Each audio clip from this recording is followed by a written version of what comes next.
Salut et bienvenue sur Partir, le podcast qui te montre les dessous de la vie à l'étranger. Ça fait déjà un mois que je suis rentrée de 9 mois de PVT en Australie, le fameux PVT et la fameuse Australie. Je pense qu'on connaît tous au moins une personne qui est déjà partie là-bas, mais qu'en est-il réellement de faire un PVT en Australie ? Donc dans cet épisode, je vous partage mon bilan, aussi bien sac à dos, moral, physique, etc. Et on parlera aussi des plus et des moins de cette aventure.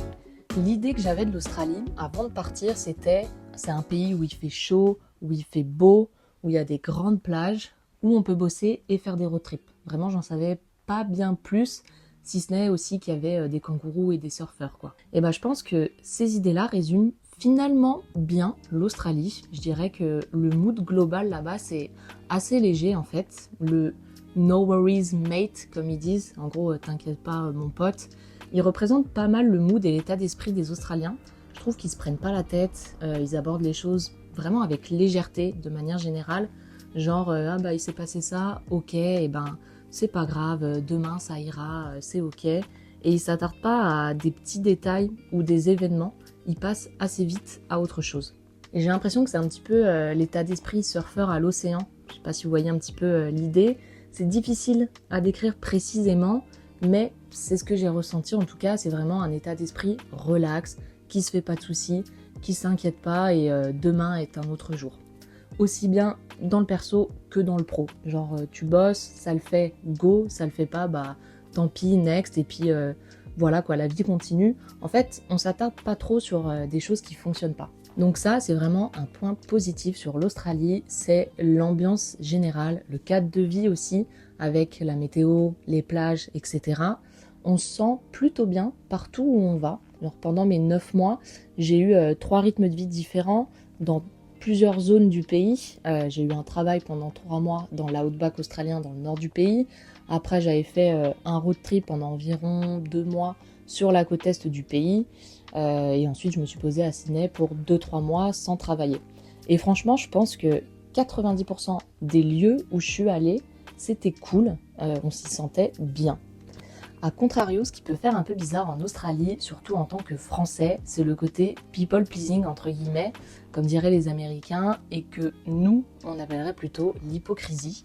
Genre au travail, on va te dire « Ah, bien, tu fais du great job, very good, bravo, c'est très bien ce que tu fais ».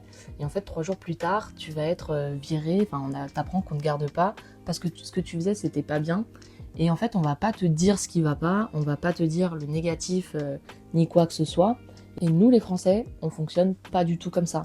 On a tendance à vouloir dire les choses et dire quand ça va pas, c'est un petit peu notre spécialité, quoi. Donc, petit choc culturel là-dessus, mais à part ça, on reste dans un pays qui est développé, qui est occidental, on sent l'influence anglo-saxonne, donc on n'est pas 100% dépaysé. Donc voilà, je pense que la légèreté et le people pleasing, c'est, je pense, les 2 plus grosses différences que j'ai pu noter avec la France, dans l'état d'esprit bien sûr, pour ce qui est paysage, etc., il y a énormément de différences. Et bien sûr, je parle en tant que personne passagère qui a fait un PVT là-bas. Et donc, pour faire un bilan plus détaillé de cette aventure, commençons par le bilan financier. Donc, je suis partie en Australie avec environ 20 000 euros, on va dire. Quand j'étais là-bas, j'ai gagné, en travaillant 3 mois dans l'outback, à peu près 14 000 $ australiens, ce qui équivaut environ à 8 000 euros. Après avoir travaillé, du coup, je suis partie voyager. J'ai dépensé, je pense, 8-9 000 $ australiens, parce que là-bas, en fait, quand on voyage, on dépense, j'ai pu noter à peu près 1 000 $ par semaine, donc à peu près 600 euros par semaine. Et je me suis pas privée, j'ai fait plein d'activités, j'ai loué des voitures, pris le bus, pris l'avion, j'ai bu et rebu des cafés, j'ai été au resto. Mais à contrario, j'avais un petit budget sur le logement parce que je dormais en tente, dans des campings, etc., quoi. Donc voilà, 1 000 $ par semaine quand on regarde pas trop ses comptes, mais on a un petit budget logement. Et donc après voyager, je me suis posée à Sydney, j'ai continué à vivre sur les dollars australiens que j'avais gagnés. J'ai dépensé la totalité de ce que j'avais gagné en étant là-bas. Et j'ai également dépensé des euros que j'avais apporté ma somme initiale en gros pour aller voyager. Au total, j'étais partie avec 20 000 euros. Je suis revenue avec 15 000 euros. Donc j'ai dépensé environ 5 000 euros en plus de mes 8 000 € que j'avais gagnés en Australie. Ce qui fait un total de 13 000 €, donc à peu près 1 400 € par mois. Donc j'espère que c'est assez clair. L'info en tout cas qu'il faut retenir, c'est que la moyenne, ça a été une dépense de 1 400 € par mois. Pour faire un bilan valise sac à dos, je vous avais raconté dans l'épisode se préparer au grand saut mes difficultés à faire le sac à dos. Ça m'avait cassé la tête. Alors si je devais tirer une conclusion de ça, c'est partez avec un short, un t-shirt, basta et achetez tout sur place. Perso, j'ai remplacé la quasi-totalité de mes habits français avec des habits achetés en Australie qui étaient plus pratiques et plus adaptés. Parce que par exemple, j'avais emmené une jupe en jean, 2 pantalons. J'en avais un peu style ville et un qui était assez épais mais fluide. Et déjà la jupe en jean, pas pratique quand on vagabonde, etc. Le pantalon épais sous 30 degrés, pas très adapté non plus. Et le pantalon ville, j'étais quasiment jamais en ville. Donc pas le plus adapté non plus, j'allais beaucoup à la plage. Ensuite, quand je travaillais dans le bush, j'avais une tenue qui était fournie par l'entreprise pour bosser dans le restaurant. Et quand je travaillais pas au restaurant, je faisais le ménage, donc j'avais besoin d'habits qui étaient confortables, fluides. Idem pour ce qui était road trip, voyage, etc. J'avais besoin d'habits confortables et un peu passe-partout, on va dire. Donc mes habits de vie quotidienne que j'avais en France allaient pas forcément pour la vie que j'avais là-bas. Donc j'ai opté pour des shorts fluides avec des couleurs et des motifs différents et que des débardeurs noirs. Vu qu'il faisait chaud, ça me permettait de changer de haut tous les jours, pas forcément de bas à chaque fois, et du coup d'avoir des tenues différentes pour varier un petit peu. Au moins tous mes hauts allaient avec tous mes bas et j'avais des habits confortables qui allaient aussi bien pour la ville que pour aller à la plage, être en road trip, etc. Et comme j'avais que un sac à dos de 50 litres, il faut savoir être stratégique, il faut savoir faire des choix et se limiter et bien réfléchir à ce qu'on emmène, quoi. Donc j'avais un style assez banal mais qui passait partout. Et la deuxième raison à mes changements d'habits, c'est parce que je ne rentre plus dans mes habits français. Vraiment mes pantalons, mes jupes, c'est fini, vraiment niette, je ne rentre plus dedans, ils ne ferment plus. Ce qui m'amène à parler du bilan physique, et bien voilà, plus 6 kilos. J'avais entendu pas mal de meufs dire ouais les filles grossissent en Australie, etc. Bon, je valide, mais pour ma part, je pense que c'est dû à l'alimentation que j'avais quand j'étais dans l'outback parce que j'étais nourrie. Donc c'était le chef cuistot qui nous fournissait les plats à chaque fois. Et c'était une alimentation qui était vraiment très riche. Déjà, on avait de la viande 2 fois par jour, les légumes, le poisson, etc. En fait, c'était tout frit et j'avais pas énormément de dépenses physiques. Ce qui fait que, voilà, tout s'accumulait. J'ai pris du poids. Et ça m'a fait un peu bizarre quand j'ai quitté l'outback justement et que je me voyais sur des photos prises pendant le road trip, etc. Parce que je reconnaissais pas trop mon corps vu qu'il avait un petit peu changé. Pas énormément parce qu'en soi j'ai pris que une taille on va dire, mais ça fait quand même une petite différence. Et pareil au niveau de la peau du visage, de base j'ai des boutons, j'ai des rougeurs, mais en étant en Australie ça s'est accentué. Déjà parce que le soleil est pas le même, le climat est pas le même, il y a plein de choses qui jouent. Donc voilà, on va dire peau pas ouf et prise de poids, la confiance en soi et le rapport au corps sont un petit peu challengés pendant le voyage. Notre physique varie, mais c'est normal parce qu'on est dans des environnements et des situations changeantes et au sein du même pays, t'as des climats différents. Donc bon, on va dire vie fluctuante égale corps fluctuant. Derrière ça, du coup, il y a un petit travail de confiance en soi que j'ai pu faire à ce moment-là. Plus précisément, un petit travail, on va dire, d'acceptation de soi, de se dire, c'est ok, voilà, ton corps change, il est ce qu'il est, et c'est normal, c'est très bien comme ça. Et surtout en tant que femme, je pense qu'on est un petit peu challengé là-dessus, parce que inconsciemment ou pas, il y a ce truc de, si on grossit, c'est pas bien, si on grossit, on est moins belle, etc., etc. Donc ça peut être compliqué de voir un peu son corps changer, mais personnellement ça m'a permis de gagner en acceptation et augmenter aussi la bienveillance envers moi-même, de me dire meuf c'est ok, ton corps il change, c'est normal, tranquille, c'est la vie. Il n'empêche que avec ces situations fluctuantes, j'ai aussi eu le moral fluctuant. Donc pour faire un petit bilan mental, pendant ces 9 mois j'ai été pas mal en up and down, mais surtout je pense en mood décroissant au fur et à mesure que le PVT avançait. Je me suis vraiment vue changer d'énergie, changer de vibe. au fil des semaines, surtout après mes road trips. Le début de mon PVT, c'est le début, on arrive, on est plein d'énergie, on est boosté au max. Et perso, j'ai rapidement bossé, donc j'avais ma routine, j'avais des repères, j'avais des moments toute seule. Franchement, c'était assez kiffant d'être au travail là-bas, parce que le cadre aussi était super apaisant. Mais suite à ça, du coup, j'ai fait 2 mois de road trip qui m'ont exténué, mentalement parlant. Et avec le recul, je peux dire que c'est pas adapté à moi de faire ça. En fait, pendant 2 mois, j'ai été constamment dans la nouveauté, l'adaptation, l'inconnu, constamment entouré de personnes, 0 moment solo. Et tout ça cumulé, je pense que mon cerveau a saturé.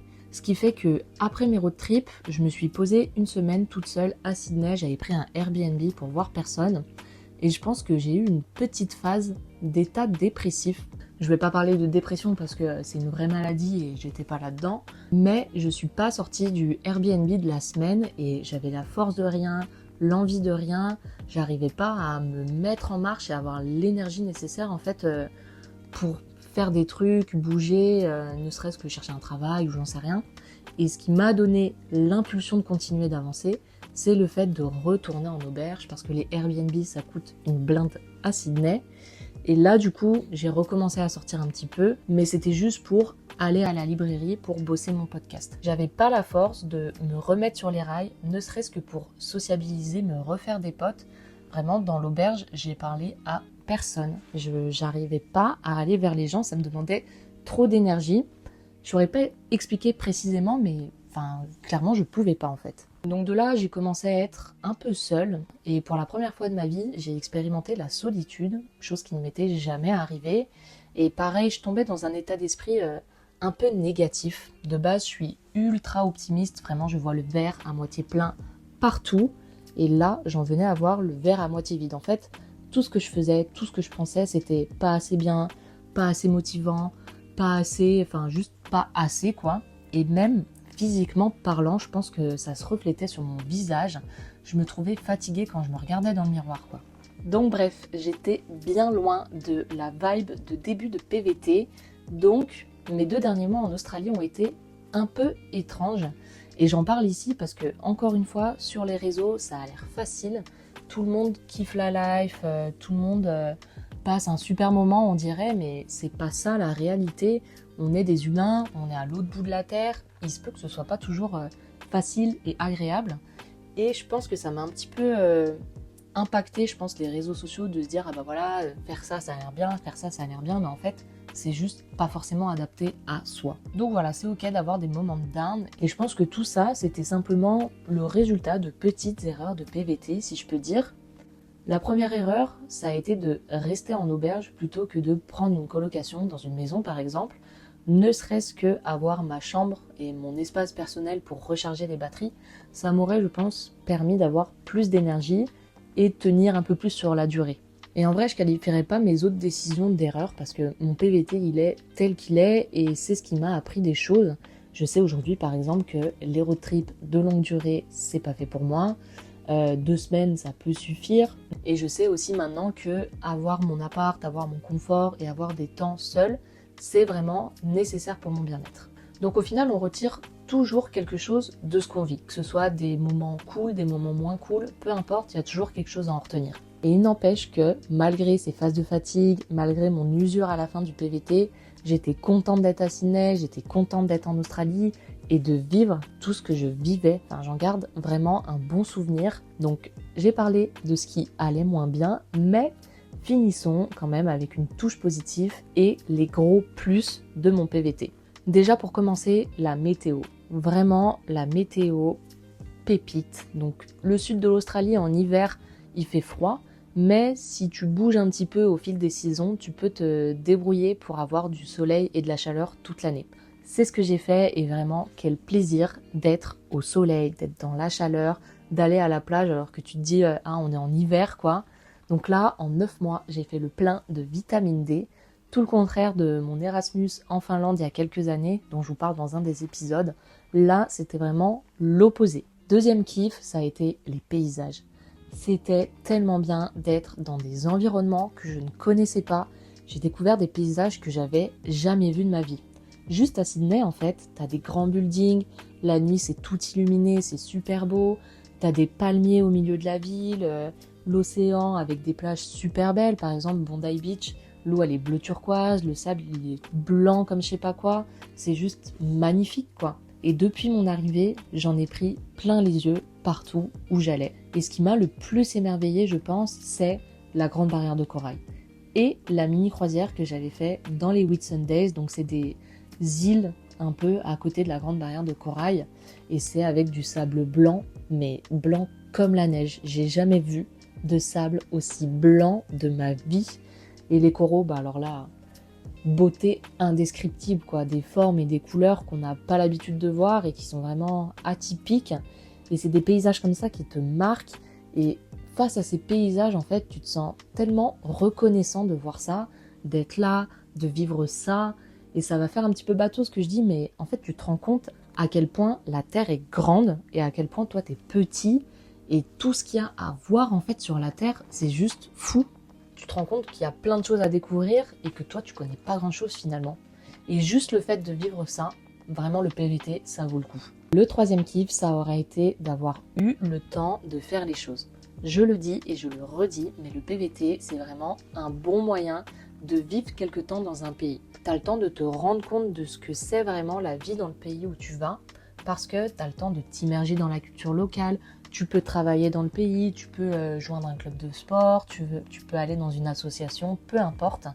Et personnellement, mes 3 mois dans l'Outback, je pense que c'est mon meilleur souvenir du PVT, parce que c'était tellement atypique. Vraiment, je bossais au milieu d'une forêt, dans une faune et une flore que je connaissais pas. J'étais quasiment qu'avec des Australiens, donc c'était aussi une autre mentalité. Et vraiment, tous les soirs, je m'émerveillais devant les couchers de soleil de fou derrière la forêt. Il y avait les cacatoès qui passaient, etc. Tous les matins, je traversais la forêt. J'avais l'impression d'être dans la jungle, quoi. Il y avait le lever de soleil et il y avait les oiseaux qui font des bruits qu'on connaît pas en France. Donc pareil, juste ça, je suis hyper reconnaissante et contente de l'avoir vécu. Et le dernier gros kiff, je pense que c'est tous les moments partagés avec les gens.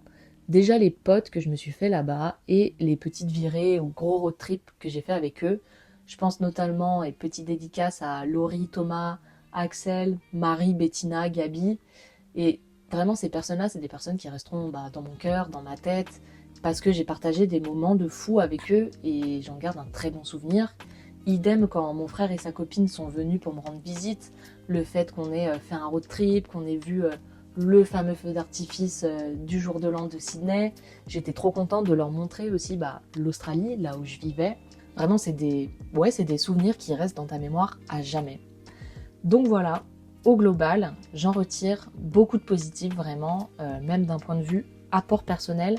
Ça m'a surtout aidé, je pense, à faire le point sur ma vie et structurer mes idées pour la suite. Par exemple, avant de partir, je savais que je voulais changer de voie professionnelle sans trop savoir quoi ou quand, comment.